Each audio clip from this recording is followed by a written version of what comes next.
Panorama group, जो सोचता है वो करता है। आपके अपने सपनों का आशियाना। नमस्कार, आप देख रहे हैं सिटी पोस्ट लाइव। मैं हूं आपके साथ वैष्णवी। बीजेपी ने कई बड़े फैसले लिए और चौंकाने वाले फैसले ये रहे कि नितिन नवीन को राष्ट्रीय कार्यकारी अध्यक्ष बना दिया गया। वहीं दूसरी तरफ संजय सरावगी को बिहार प्रदेश का अध्यक्ष बना दिया गया। और ऐसे में बीजेपी ने जो फैसला लिया, इसको देख करके पार्टी में तो खुशी का माहौल है। कहा जा रहा है कि बिहार के लिए ऐतिहासिक दिन है कि नितिन नवीन को इतना बड़ा पोस्ट मिला है। लेकिन इसको लेकर के एक्स आईपीएस अमिताभ दास का क्या सोचना है, हम उनसे पूछेंगे। सर, कैसा लगा नितिन नवीन को राष्ट्रीय कार्यकारी अध्यक्ष घोषित कर दिया गया? ये एक चौंकाने वाला फैसला है। देखिए, संजय सरावगी का अध्यक्ष बनना प्रदेश में कोई चौंकाने वाला फैसला नहीं है, क्योंकि दिलीप जायसवाल मिनिस्टर बन गए थे तो लग रहा था कि अब अध्यक्ष पद से छुट्टी हो जाएगी। हाँ, नितिन नवीन का अध्यक्ष बनना, कार्यकारी अध्यक्ष बनना बहुत चौंकाने वाला फैसला है। मैं थोड़ी पृष्ठभूमि दर्शकों को बताता हूँ।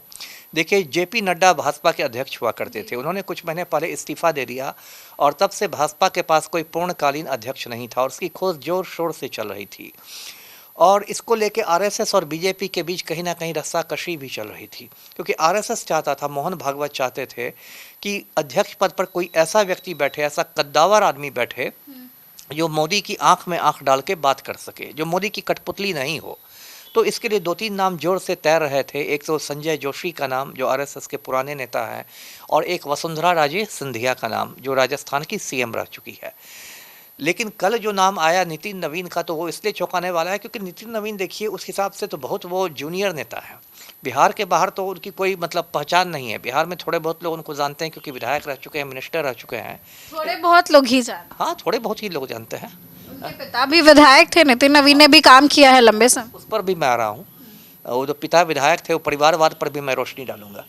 तो इसमें तो मेरी ये समझ है कि नरेंद्र मोदी और अमित शाह किसी ऐसे व्यक्ति को चाहते थे अध्यक्ष बनाना जो पूरी तरह उनका सेवक बन के काम करे, आदेशपाल बन के काम करे, कठपुतली बन के नाचे। नरेंद्र मोदी दिन को रात कहें तो वो अध्यक्ष भी दिन को रात ही कह दे, तो कठपुतली बना करके। हाँ, सुपर कठपुतली है। नितिन नवीन की देखिए कोई औकात नहीं है। वो तो मैं कहूँगा कि उनको सर्दी जुकाम हो जाएगा तो नाक पोंछने के लिए भी उनको मोदी जी की अनुमति देनी पड़ेगी, है ना। तो ये स्थिति है। अब मैं दो तीन बातें कहता हूँ। एक तो कहता हूँ कि नितिन नवीन को तुरंत बिहार कैबिनेट से इस्तीफा देना चाहिए, क्योंकि इन्होंने दो भारी भरकम मंत्रालय रखे हुए हैं, ग्रामीण विकास और पथ निर्माण। तो अब जब संगठन का काम करेंगे, भले ही कठपुतली ही बन के, संगठन का जब काम करेंगे तो क्या वो इन विभागों को समय दे पाएंगे? नहीं दे पाएंगे, है ना। तो इसलिए उनको जल्दी से जल्दी इस्तीफा दे देना चाहिए और बिहार का मिनिस्टर पद को अलविदा करना चाहिए। बीजेपी में वैसे भी एक व्यक्ति एक पद ही चलता है। हाँ, आप कह सकती हैं कई बार, लेकिन हर जगह के दिलीप जायसवाल जब मंत्री बन चुके तो अब अध्यक्ष नहीं रहे। पहले वो जब मंत्री थे तो अध्यक्ष पद उन्हें मिला, तो मंत्री पद उन्होंने। देखिए, बीजेपी में हर आदमी के अलग अलग कानून है ना। 75 वर्ष के आडवाणी जी हो जाएंगे तो चुनाव नहीं लड़ सकेंगे, लेकिन मोदी जी 75 वर्ष के हो गए तब भी कुर्सी पर चिपके रहेंगे। ये बात भी जान दीजिए, है ना। भाजपा में हर आदमी के लिए अलग अलग कानून है। आडवाणी को, मुरली मनोहर जोशी को, सबको मार्गदर्शक मंडल में बैठा दिया गया रिटायर करके कि अब आप 75 वर्ष के हो गए हैं। लेकिन अभी सितंबर महीने में जब मोदी जी 75 वर्ष के हो गए तब संन्यास लेने नहीं गए, तब चिपके हुए हैं। इसलिए वो सब बात नहीं है। और एक परिवारवाद की बात भी मैं बोल दूं कि नितिन नवीन की नियुक्ति से भाजपा का पाखंड भी उजागर हो गया है। भाजपा वाले देखिए परिवारवाद के खिलाफ बहुत ओजस्वी भाषण देते हैं। राहुल गांधी जब राजनीति करते हैं तो भाजपा वाले परिवारवाद पर छाती पीटते हैं। तेजस्वी यादव जब राजनीति करते हैं तो भाजपा वाले परिवारवाद का रोना रोते हैं।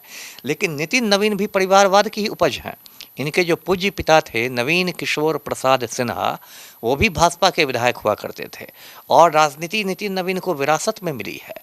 तो बाकी करें तो वो परिवारवाद, और आपने बना दिया नितिन नवीन को, तो वो कौन सा वाद है। तो एक तरह से भाजपा का पाखंड एक बार फिर उजागर हो गया है। जी, परिवारवाद आपने कहा, लेकिन कई लोगों का कहना है कि नितिन नवीन जो है उन्होंने काम भी किया है जमीनी स्तर से लेकर के, तभी तो वो बांकीपुर में लगातार जीतते हुए आ रहे हैं। अब जीतने के लिए तो लोग बहुत काम से जीत सकते हैं। वोट चोरी यदि हो तो 10 बार आप जीत जाइएगा। शहाबुद्दीन भी 4-4 बार सीवान से जीता था। एक से एक अनंत सिंह कितनी बार मोकामा से जीतता है। इस देश में एक से गुंडे मवाली बहुत बार जीत जाते हैं। बार बार जीतने से नहीं पता चल जाता है कि आपने कोई काम किया है।